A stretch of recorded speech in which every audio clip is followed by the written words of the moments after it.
We are looking ahead to the spring election, and today we're joined by Dane County Executive candidate Eileen Bruskewitz. And thank you for joining us. Thank you very much. How's the campaign going? It's a very busy time as you come into the home stretch. That's where we are. Boy, you're close now. What do you think will be the biggest issue, or what is the biggest issue in this race now? I think at this point it still remains the budget and job creation. Those are the two issues that I think people are most concerned about.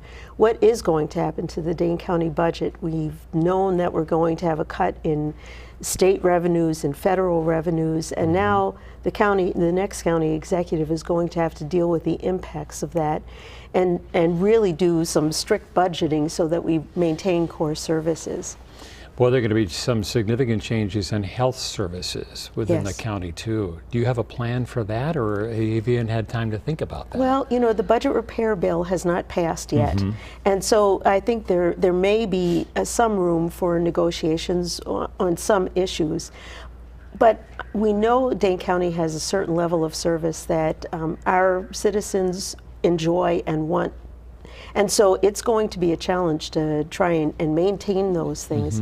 But there are budget cuts that we can make, so that will free up some money to go towards human services and the other really core services of the county. What are your thoughts on regional transit services? Well, I'm very opposed to the Regional Transit Authority. I don't think, especially in these financial times, that we should be raising the sales tax for what I believe commuter rail would be a system that would be used by very few people. Commuter rail is the most expensive way and the least effective of providing transit services. We have some very good examples that are much less expensive of public transportation. For example, Epic from Madison Metro and the contract with Epic. The same with Middleton and Madison Metro. As the next county executive, I would certainly foster those kinds of arrangements. They're more effective and they cost less. A couple of troubling aspects of the governor's bill it would affect this county and these communities. Recycling and the worry of phosphorus, and we're so ahead of the times with recycling, and that just would maybe mean these landfills are going to get even bigger. Right. Well, you know, as I understand it, there is no mandate that you stop recycling. It's just that the funding is not going to be there to subsidize it. And so there will be ways of working around that. And it may require that there be a user fee. I worked on the issue of fluorescent light bulbs in the past. How do we dispose of them as they become more popular? And we found good ways to do this.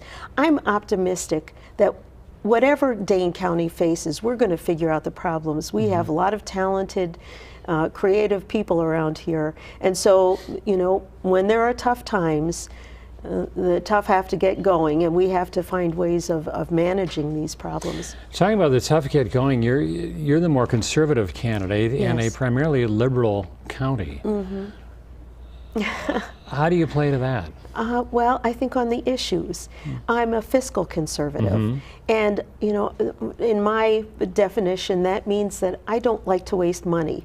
I don't like to waste other people's money. And certainly the taxpayers that work hard for their dollars, we need to be very efficient with those dollars and make sure that we're not providing duplicate services, which sometimes happens, providing services that maybe are covered in some other way. I also feel very strongly that the business community needs an environment where they can grow and prosper, because as employers are able to employ more people, they're able to expand their businesses, they're able to do well. More tax revenues come into the county, and then we can do the services that we want to provide. We're coming close to the end. Good luck with your campaign in these final days. I'm sure you'll be busy. Yeah. Eileen Bruskewitz, thank you very much. Oh, it's nice to be here. Thank you. We're going to take a break. Right back.